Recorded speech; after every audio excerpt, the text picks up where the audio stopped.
This is Choir Stories by OCP. This is interview number 1. It's on Saturday, May 2nd of 2020. This is Jamie Sample from Arlington, Virginia.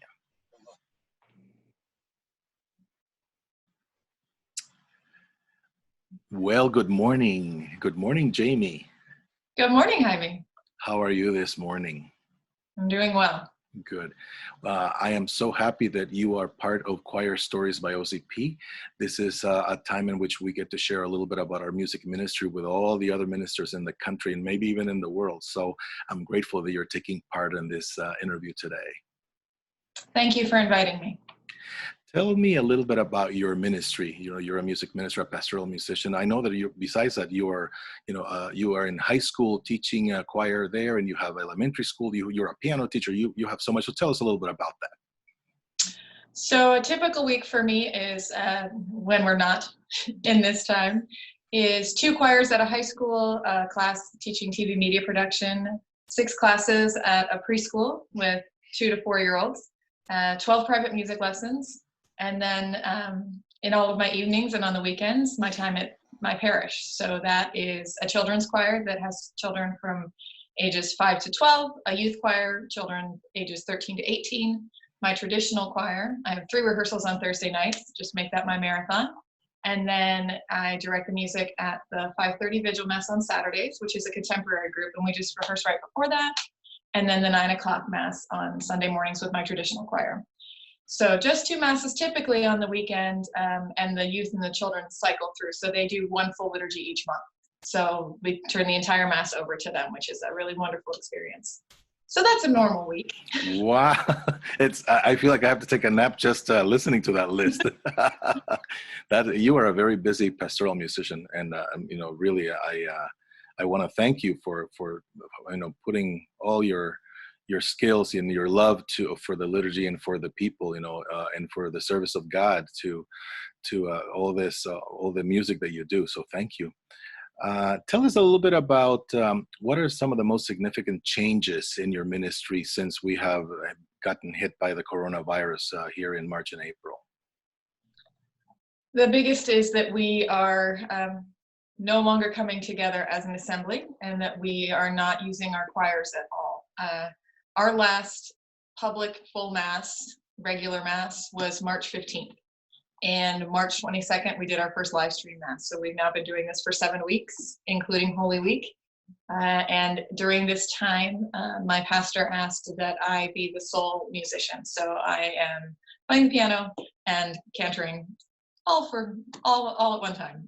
Wow. We are blessed that we have a parochial vicar that loves music, and so he, at a safe distance, will sing with me sometimes play the guitar, but that's when he's not celebrating Mass. So most of the time it's just me. The other aspects of life, we do a lot of Zoom calls, we do a lot of FaceTime. That's how I work with my private students. That's how I work with my students in the school. But just not being able to be choir and not being able to hear one another in real time, and what that means in all aspects of life, but especially in liturgy.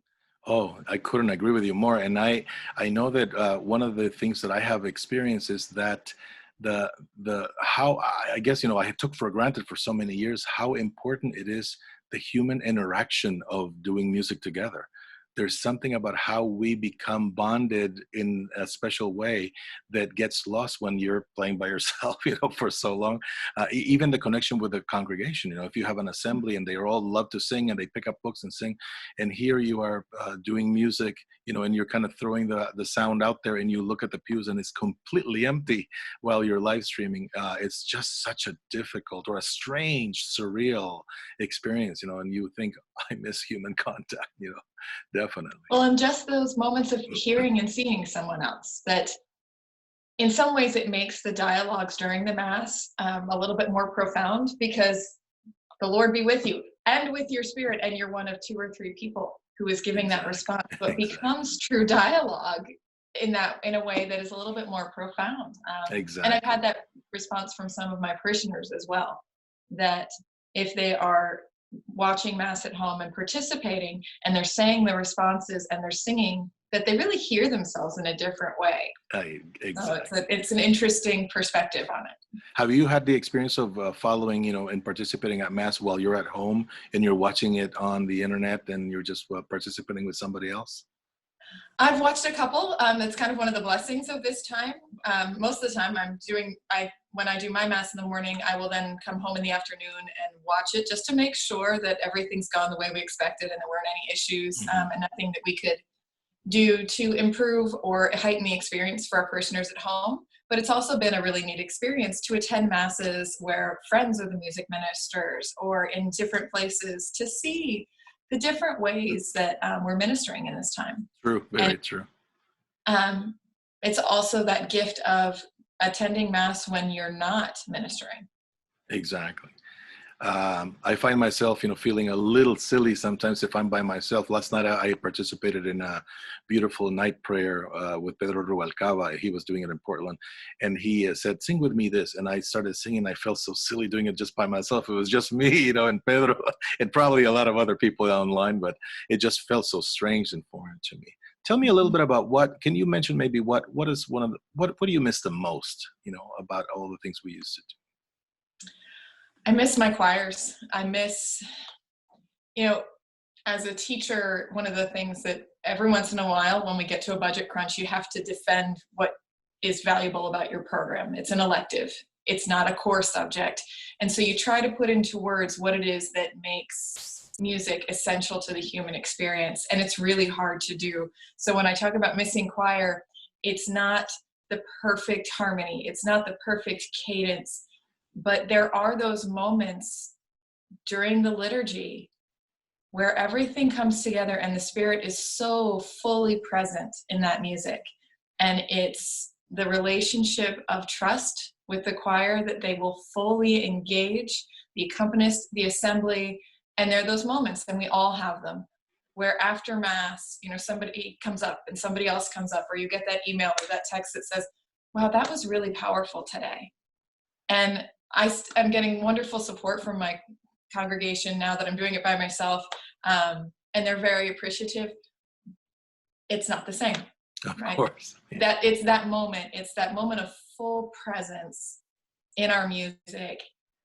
We are more than just, it's more than just 2 or 3 people. When we come together that way, it's so much more, and that's the piece that you miss, and it's so hard to put into words.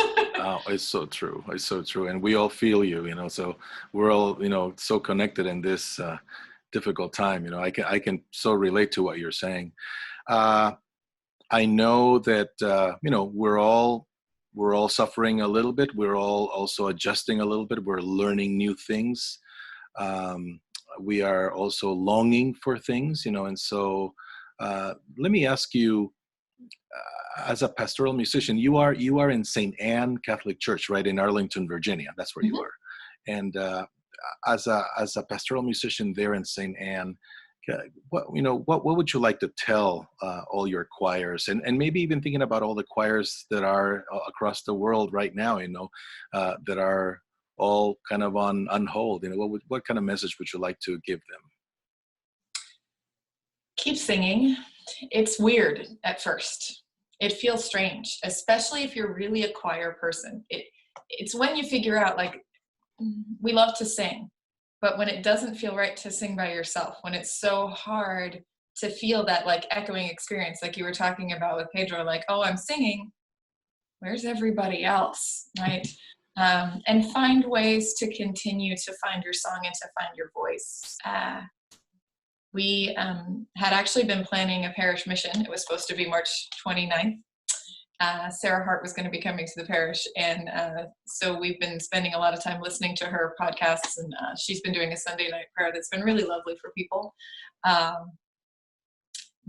This week, I have been listening to her song, "This Is Not Forever." Continue to sow the seeds, continue to plant those seeds, continue to walk these paths. We don't know. And this is not forever, right? So that has been something that has been carrying me this week. Each week it's a little different, each day it's a little different, but finding ways to be part of a music community, whether it's online talking about these things, whether it's sharing recordings or inviting people to collaborate on electronic platforms. But keep finding your voice and keep using it. That's wonderful, wonderful. Well, Jamie Sample, pastoral musician, teacher, mother, and wife. You know, you have a beautiful family. I know your husband Tim and your two boys. You know, everybody is there trying to get their own thing going. We thank you so much for taking time to share your story with all the pastoral musicians of the world, and hopefully, you know, this is something that we're going to get through soon, you know, and I pray that all your activities and you know, all your work, you know, becomes fruitful and peaceful at this time. Thank you so much for joining us here at Choir Stories by OCP. Thank you so much for having me, Jaime.